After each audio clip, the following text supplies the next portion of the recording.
धर्म धरा पर ज्ञान का जब भी संकट आए, पोष महीना पुण्य दे मन हर्षित हो जाए।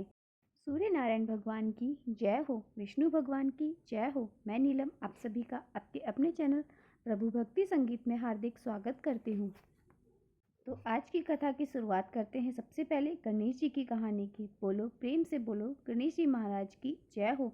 एक समय की बात है, एक गांव में ब्राह्मण दंपति रहता था। उनके कोई संतान नहीं थी। इसी वजह से वे दोनों पति पत्नी बहुत दुखी रहते थे। ब्राह्मण ने कई यत्न किए, पूजा पाठ किए, पर उन्हें संतान की प्राप्ति नहीं हुई। ब्राह्मण सोचने लगा, बिना पुत्र के तो जीवन व्यर्थ है। अगर हमारे वंश में पुत्र प्राप्ति नहीं हुई तो हमारा उद्धार कैसे होगा? हमारे मरने के बाद में हमारा तर्पण कौन करेगा और हमें मोक्ष की प्राप्ति कैसे होगी? इसी तरह दुखी होकर एक दिन ब्राह्मण घर छोड़कर वन में चला गया और वहां जाकर गणेश जी भगवान की पूजा करने लगा। घर पर उसकी पत्नी भी पुत्र प्राप्ति के लिए गणेश जी महाराज की पूजा पाठ किया करती थी। वह हर बुधवार को गणेश जी के व्रत रखती, गणेश जी भगवान को सिंदूर से तिलक करती, दूर्वा घास अर्पित करती और गुड़ का भोग लगाती थी। फिर स्वयं एक ही समय भोजन करती, भोजन में नमक नहीं खाती। पूरे नियमों का पालन करते हुए वह गणेश जी के व्रत किया करती थी। एक दिन की बात है, वह ब्राह्मणी पानी लाने के लिए कुएं पर जा रही थी तो रास्ते में गणेश जी का मंदिर पड़ता था। तो वहां पर कई महिलाएं इकट्ठी होकर पूजा कर रही थी। वह सोचने लगी, आज बुधवार तो नहीं है, फिर सारी औरतें इकट्ठी होकर यहाँ क्या कर रही हैं? तो यह सोचकर वह मंदिर के बाहर खड़ी होकर मंदिर के अंदर चली गई और घड़े बाहर रख दिए। वहां जाकर उन औरतों से पूछने लगी, बहनों आज आप यहाँ पर क्या कर रही हो? तो वे कहने लगी कि आज विनायक चतुर्थी है और हम व्रत करके गणेश जी की पूजा कर रही हैं। तो उसने कहा कि इसके करने से क्या फल मिलता है? तो वह कहने लगी, इस व्रत को करने से मन की मुराद पूरी होती है। गणेश जी भगवान हमारे जीवन में आने वाले सभी विघ्नों को दूर करके हमारे समस्त कार्यों को पूर्ण कर देते हैं। निर्धन को धन देते हैं, अंधे को आँख देते हैं, बांझ को पुत्र देते हैं, मन की सारी मनोकामनाएं पूर्ण करते हैं। गणेश जी भगवान मन की सारी मनोकामनाएं पूर्ण करके हमारे हर कष्ट को हर लेते हैं। तो उनसे व्रत की सारी विधि जानकर वह ब्रह्माणी बहुत खुश हुई और उनका धन्यवाद करते हुए घर आ गई। फिर उसने भी उस व्रत को उस दिन गणेश जी का व्रत रखा और पूरे विधि विधान से गणेश जी की पूजा अर्चना करके गणेश जी भगवान से एक पुत्र की कामना की। तो भगवान उसके व्रत से बहुत प्रसन्न हुए और उधर वह ब्राह्मण पूजा पाठ करते करते थक चुका था, पर भगवान ने उन्हें दर्शन नहीं दिए। उसने कठिन से कठिन तपस्या की, यहाँ तक कि खाना पीना भी छोड़ दिया। तो एक दिन तपस्या करते करते कमजोरी के कारण वह वहीं पर मूर्छित हो गया। तब उसे गणेश जी भगवान ने दर्शन दिए और कहा, हे ब्राह्मण, मैं तुम्हारी पूजा पाठ और भक्ति से बहुत प्रसन्न हूँ। तुम घर जाओ और तुम्हारी पत्नी तुम्हारी राह देख रही है। तो ब्राह्मण कहने लगा कि हे गणेश जी भगवान, मैंने घर जाने के लिए आपकी तपस्या नहीं की है, आप मुझ पर प्रसन्न होइए। तो गणेश जी भगवान ने कहा कि तुम्हारी मनोकामना क्या है? मैं तुम पर प्रसन्न हूँ, बताओ, वो तुम्हारी हर मनोकामना अवश्य पूर्ण होगी। मैं तुम्हारी और तुम्हारी पत्नी की भक्ति से बहुत प्रसन्न हूँ। अब तुम घर जाओ और तुम्हें बहुत ही जल्दी पुत्र रत्न की प्राप्ति होगी, तो तुम्हारा नाम रोशन करेगा। तो यह सुनकर ब्राह्मण देवता बहुत खुश हुए और वहां से खड़े होकर जल्दी जल्दी अपने घर आ गए। तो अपने पति को घर आया देखकर ब्राह्मणी बहुत खुश हुई और विनायक चतुर्थी व्रत के बारे में अपने पति को बताया।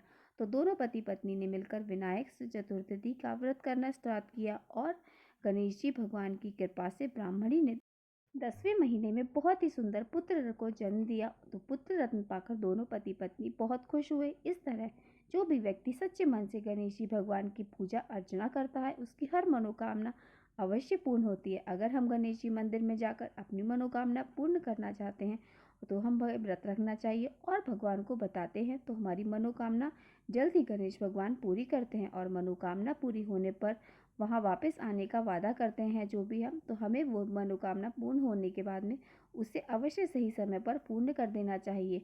और मंदिर जाकर जितना भी चढ़ावा हमने जो भी बोला हो वो हमें श्रद्धा भाव से करके आना चाहिए। बोलो गणेश जी महाराज की जय हो। अब हम सुनेंगे आज के यानी कि पौष महात्म्य के छठे अध्याय का आगे का अध्याय। तो आप सब प्रेम से बोलिए ओम सूर्याय नमः। आप सभी पर सूर्य नारायण भगवान की कृपा सदैव और सदैव आपके परिवार पर बनी रहे। तो आज सुनिए आगे का अध्याय। आज के अध्याय में दंडी के वृत्तांत में आपको बहुत ही सुंदर कथा सुनने को मिलेगी। तो उम्मीद करती हूँ आप आज का वीडियो पूरा अवश्य देखेंगे ताकि आपको पूरा ज्ञान प्राप्त हो सके। ब्रह्मा जी कहते हैं, हे महादेव, इस प्रकार अमित तेजस्विनी भगवान भास्कर की रथ यात्रा करने वाला, दूसरों से करवाने वाला व्यक्ति परार्थ वर्षों तक अर्थात ब्रह्मा जी की आधी आयु तक सूर्य लोक में वास करता है। उस व्यक्ति के कुल में न कोई दरिद्र होता है और ना कोई रोगी। सूर्य भगवान के अभ्यंग के लिए घी समर्पण करने वाले तथा अनेक प्रकार का तिलक करने वाले व्यक्ति को सूर्य लोक की प्राप्ति होती है।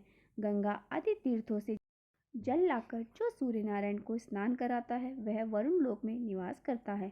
लाल रंग का भात और गुण का नैवेद्य समर्पित करने वाले व्यक्ति प्रजापति लोक को प्राप्त होता है और भक्ति पूर्वक सूर्य नारायण को स्नान कराकर पूजन करने वाला व्यक्ति सूर्य लोक में निवास करता है। जो व्यक्ति सूर्य देव को रथ चढ़ाता है, रथ के मार्ग को पवित्र करता है और पुष्प तोरण पताका आदि से सजाता है, वह वायु लोक में निवास करता है। जो व्यक्ति नृत्य गीत आदि के द्वारा वृहद उत्सव मनाता है वह सूर्य लोक को प्राप्त करता है। जब सूर्य देव रथ पर विराजमान होते हैं उस दिन जागरण करने वाले पुण्यवान व्यक्ति निरंतर आनंद प्राप्त करता है। जो व्यक्ति भगवान सूर्य की सेवा आदि के लिए व्यक्ति को नियोजित करता है अर्थात आमंत्रित करता है, वह उनकी सब मनोकामनाओं को प्राप्त कर सूर्य लोक में निवास करता है।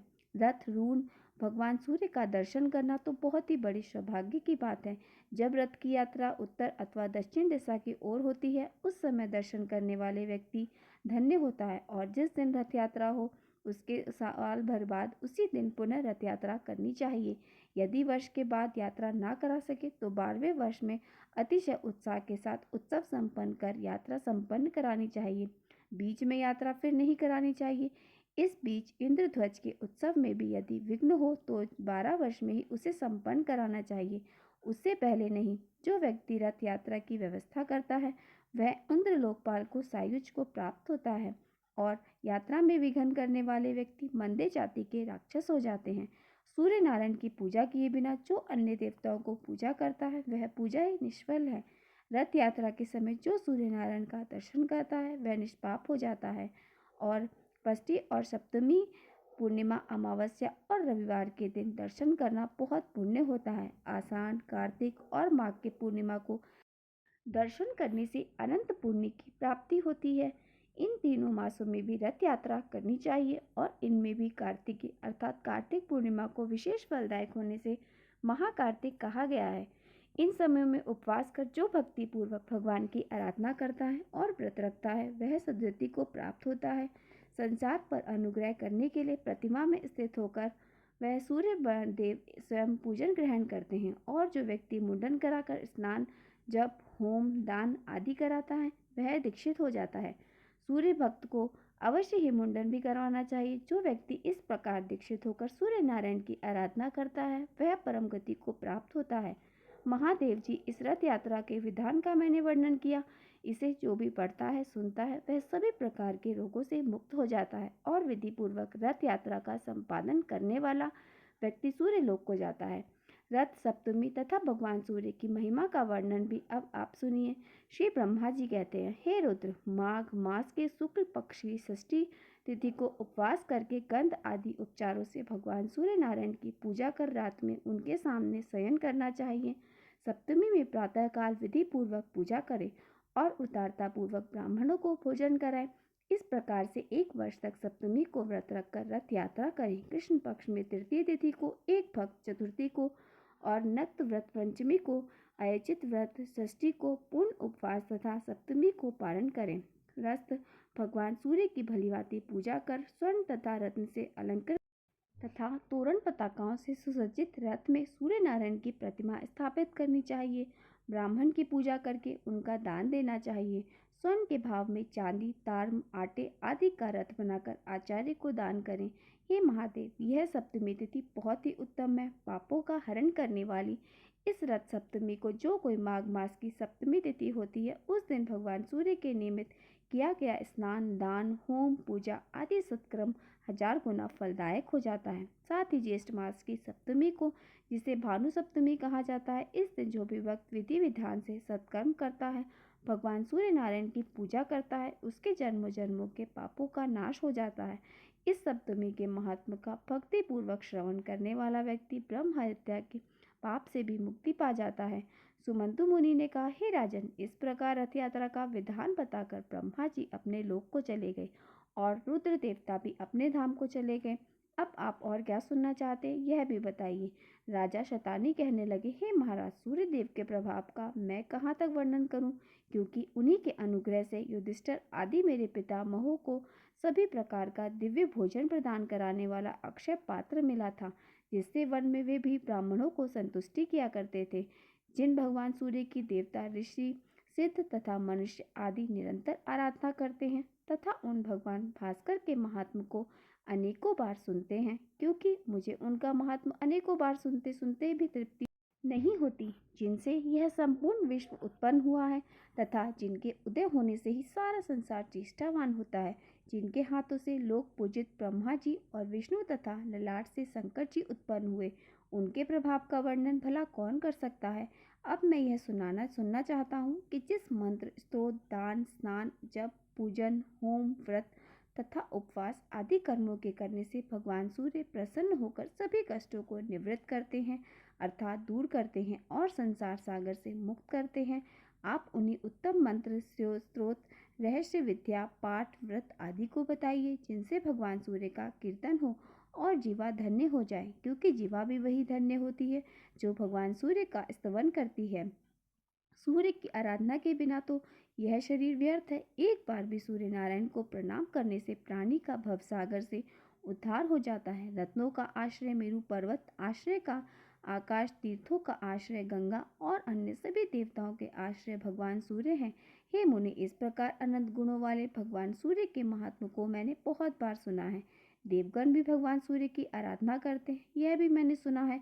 अब मेरा यही दृढ़ संकल्प है कि संपूर्ण प्राणियों के हृदय में निवास करने वाले तथा स्मरण मात्र से समस्त पाप ताप को दूर करने वाले भगवान सूर्य नारायण की पूर्वक उपासना कर मैं भी संसार से मुक्त हो जाऊं।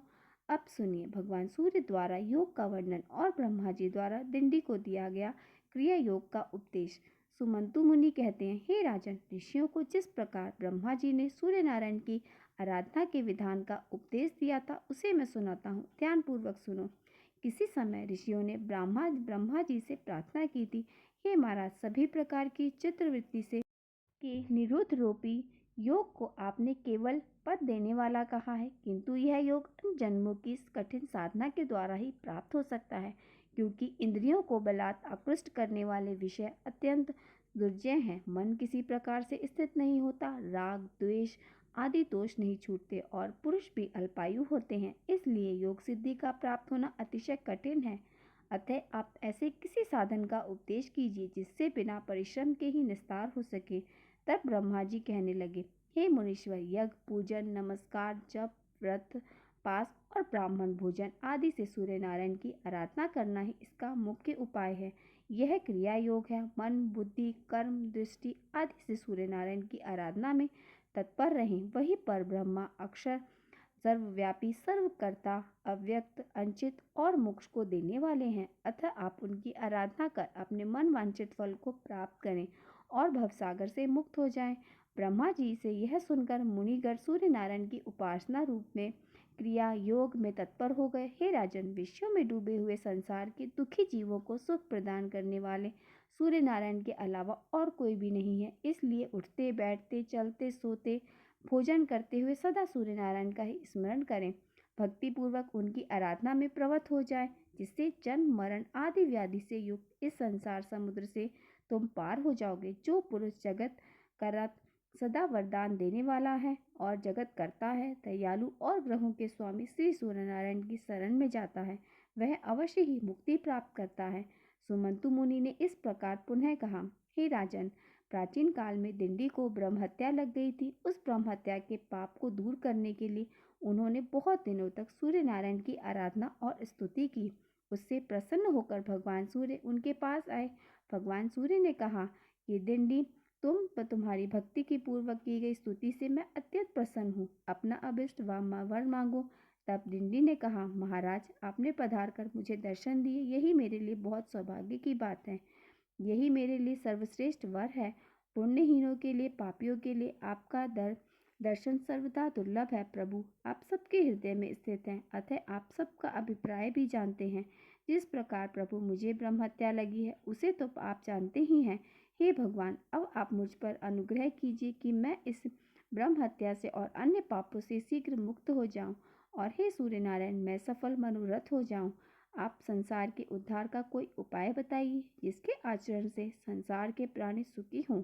दिंडी के इस वचन को सुनकर योगवत्ता भगवान सूर्य ने उन्हें निर्ज योग का उपदेश दिया, जो दुख के निवारण के लिए औषध रूप है। तब डिंडी ने हाथ जोड़कर प्रार्थना करते हुए कहा, हे महाराज, यह निष्फल योग तो बहुत ही कठिन है, क्योंकि इंद्रियों को जीतना, मन को स्थिर करना, अहंग शरीर आदि का अभिमान और ममता का त्याग करना, राग द्वेष से बचना, यह सब अतिशय कष्ट साध्य है। यह बातें कई जन्मों के अभ्यास करने से ही प्राप्त होती हैं। अतः आप ऐसा साधन बतलाइए जिससे अनायास बिना विशेष परिश्रम के ही फल की प्राप्ति हो जाए। तब भगवान सूर्य कहने लगे, हे गणनाथ, यदि तुम मुक्ति की इच्छा रखते हो तो समस्त कलेश को नष्ट करने वाले क्रिया योग को सुनो। अपने मन को मुझ में लगाओ, भक्ति से मेरा भजन करो, मेरा यजन करो और मेरा परायण हो जाओ। आत्मा को मुझ में लगा दो, मुझे नमस्कार करो, मेरी भक्ति करो। संपूर्ण ब्रह्मा मुझे परिवेश से करने से तुम्हारे संपूर्ण दोषों का विनाश हो जाएगा और तुम मुझे प्राप्त कर लोगे। भली भांति मुझ में आसक्त हो जाने पर रोग, लोभ आदि द्वेषों के नाश हो जाने से कृत हो जाती है। अपने मन को स्थिर करने के लिए सोना, चांदी, ताम्र, पाषाण, काष्ठ आदि से मेरी प्रतिमा का निर्माण कराकर या चित्र ही लिखकर विविध उपचारों से भक्ति पूर्वक उसका पूजन करो। सर्वभाव से प्रतिमा का आश्रय ग्रहण करो। चलते फिरते, भोजन करते, आगे पीछे, ऊपर नीचे उसी का ध्यान करो। उसे पवित्र तीर्थों के जल से स्नान कराओ। गंध, पुष्प, वस्त्र, आभूषण, विविध नैवेद्य और जो भी पदार्थ स्वयं को प्रिय हैं उन्हें अर्पण करो। इन विविध उपचारों से मेरी प्रतिमा को संतुष्ट करो। कभी गाने की इच्छा हो तो मेरी मूर्ति के आगे मेरा गुण गाओ, और मेरी अपनी सुनने की इच्छा हो तो हमारी कथा सुनो। इस प्रकार मुझ में और अपने मन को अर्पण करने से तुम्हें परम पद की प्राप्ति हो जाएगी। सभी कर्म मुझ में अर्पण कर दो, डरने की कोई बात नहीं है। मुझ में मन लगाओ, जो कुछ करो मेरे लिए करो। ऐसा करने से तुम्हें ब्रह्म हत्या आदि सभी पाप दोषों से शीघ्र ही मुक्त हो जाओगे। इसलिए तुम इस क्रिया योग का आश्रय ग्रहण करो। भगवान सूर्य की बात सुनकर दिंडी बोले, हे महाराज, इस अमृत रूप क्रिया योग को आप विस्तार से कहिए, क्योंकि आपके बिना कोई भी इसे बतलाने में असमर्थ है। यह गोपनीय और पवित्र है। तब भगवान सूर्य नारायण कहने लगे, तुम चिंता मत करो, इस संपूर्ण क्रिया योग का ब्रह्मा जी को ही विस्तार पूर्वक उपदेश करेंगे और मेरी कृपा से तुम उसे ग्रहण करोगे। इतना कहकर तीनों लोकों के दीप स्वरूप भगवान सूर्य नारायण अंतर्ध्यान हो गए और दिंडी भी ब्रह्मा जी के धाम को चले गए। ब्रह्मलोक पहुंचकर दिंडी सूर्य ज्येष्ठ चतुर्मुख ब्रह्मा जी को प्रणाम करके कहने लगे, हे ब्राह्मण, मुझे भगवान सूर्यदेव ने आपके पास भेजा है। आप कृपा कर मुझे क्रिया योग का उपदेश करें, जिसके सहारे मैं शीघ्र ही भगवान सूर्य को प्रसन्न कर सकूं। तब श्री ब्रह्मा जी बोले, गणाधिपति तो नष्ट हो गए, तुम भगवान सूर्य के कृपा पात्र हो। यदि सूर्य नारायण की आराधना करने की तुम्हारी बहुत इच्छा है तो प्रथम दीक्षा ग्रहण करो, क्योंकि दीक्षा के बिना उपासना नहीं होती। अनेक जन्मों के पुण्य से भगवान सूर्य में भक्ति होती है। जो पुरुष भगवान सूर्य से द्वेष रखता है, ब्राह्मण तथा वेदों की निंदा करता है, उसे अवश्य ही अधम पुरुष से उत्पन्न समझो। माया के प्रभाव से अधम पुरुष की कुकर्म में प्रवृत्ति होती है और उनके स्वल्प शेष रहने पर सूर्य की आराधना के लिए दीक्षा की इच्छा होती है। इस भवसागर में डूबने वाले पुरुषों का हाथ पकड़कर उद्धार करने वाले एकमात्र भगवान सूर्य ही हैं। इसलिए तुम दीक्षा ग्रहण कर भगवान सूर्य में तन्मय होकर उनकी उपासना करो। इससे शीघ्र ही भगवान सूर्य तुम पर अनुग्रह करेंगे। दिंडी ने पूछा, हे महाराज, दीक्षा का अधिकारी कौन पुरुष है और दीक्षा ग्रहण करने के बाद क्या करना चाहिए? कृपया आप इसे भी बताइए। तब श्री ब्रह्मा जी कहने लगे, हे दिन दीक्षा ग्रहण करने की इच्छा वाले व्यक्ति को मन, वचन, कर्म से हिंसा नहीं करनी चाहिए। सूर्य भगवान में भक्ति करनी चाहिए। दीक्षित ब्राह्मणों को सदा नमस्कार करना चाहिए, किसी से द्रोह नहीं करना चाहिए और सभी प्राणियों को सूर्य के रूप में समझना चाहिए। देव, मनुष्य, पशु, पक्षी, चींटी, वृक्ष, पाषाण आदि जगत के सभी पदार्थों और आत्मा को सूर्य से भिन्न न समझकर मन, वचन और कर्म से जीवों में पाप बुद्धि नहीं करनी चाहिए। ऐसा ही पुरुष दीक्षा का अधिकारी होता है। जो गति सूर्य नारायण की आराधना से प्राप्त होती है वह ना तो सबसे मिलती है और ना दक्षिणा वाले यज्ञों के करने से। सभी प्रकार से जो सूर्य नारायण भगवान का भक्त है वह धन्य है। उस सूर्य भक्त के अनेक कुलों का उद्धार हो जाता है। जो अपने हृदय प्रदेश में भगवान सूर्य की अर्ज करता है वह निष्पाप होकर सूर्य लोक को प्राप्त होता है। सूर्य का मंदिर बनाने वाले अपनी 7 पीढ़ियों को सूर्य लोक में निवास कराता है और जितने वर्षों तक उस मंदिर में पूजा होती है उतने हजार वर्षों तक वह सूर्य लोक में आनंद का भोग करता है। निष्काम भाव से सूर्य की उपासना करने वाले व्यक्ति मुक्ति को प्राप्त करते हैं। तो जो उत्तम लेप, सुंदर पुष्प, अतिशय सुगंधित धूप प्रतिदिन सूर्य नारायण को अर्पित करता है वह यज्ञ के फल को प्राप्त करता है। यज्ञ में सामग्रियों की अपेक्षा रहती है, इसलिए मनुष्य यज्ञ नहीं कर सकते, परंतु भक्ति पूर्वक पूर्व से सूर्य नारायण की पूजा करने से यज्ञ करने से भी अधिक फल की प्राप्ति हो जाती है। इसलिए हे दिन दिन गंध, पुष्प, धूप, वस्त्र, आभूषण तथा विविध प्रकार के नैवेद्य जो भी प्राप्त हो सके और जो भी तुम्हें प्रिय है उन्हें भक्ति पूर्वक सूर्य नारायण को निवेदित करें। तीर्थों के जल, दूध, दही, घी, शक्कर और शहद से उन्हें स्नान कराओ। गीत, वाद, नृत्य, स्तुति, ब्राह्मण भोजन, हवन आदि से भगवान को प्रसन्न करो, किंतु सभी पूजाएं भक्ति पूर्वक और विश्वास के साथ होनी चाहिए। मैंने भगवान सूर्य की आराधना करके ही सृष्टि की है। विष्णु उनके अनुग्रह से ही जगत का पालन करते हैं और रुद्र ने उनकी प्रसन्नता से ही इस सृष्टि का संहार शक्ति प्राप्त की है। ऋषिगण भी उनकी ही कृपा से प्रसाद को प्राप्त कर मंत्रों का साक्षात्कार करने में समर्थ होते हैं। इसलिए हे दिंडी, तुम भी पूजन, व्रत, उपवास आदि से वर्ष पर्यंत भगवान सूर्य की आराधना करो, जिससे सभी कलेश दूर हो जाएंगे और तुम शांति को प्राप्त करोगे। नारायण नारायण। आज का अध्याय बस इतना ही। इसके आगे की कथा आप अगले अध्याय में जरूर सुनिएगा। और आपको अगर वीडियो पसंद आई हो तो वीडियो को लाइक और मेरे साथ जुड़े रहने के लिए चैनल को सब्सक्राइब अवश्य कर लीजिए। तो मिलते हैं हम आपसे अगली वीडियो में। प्रेम से बोलिए विष्णु भगवान की जय, सूर्य नारायण भगवान की जय।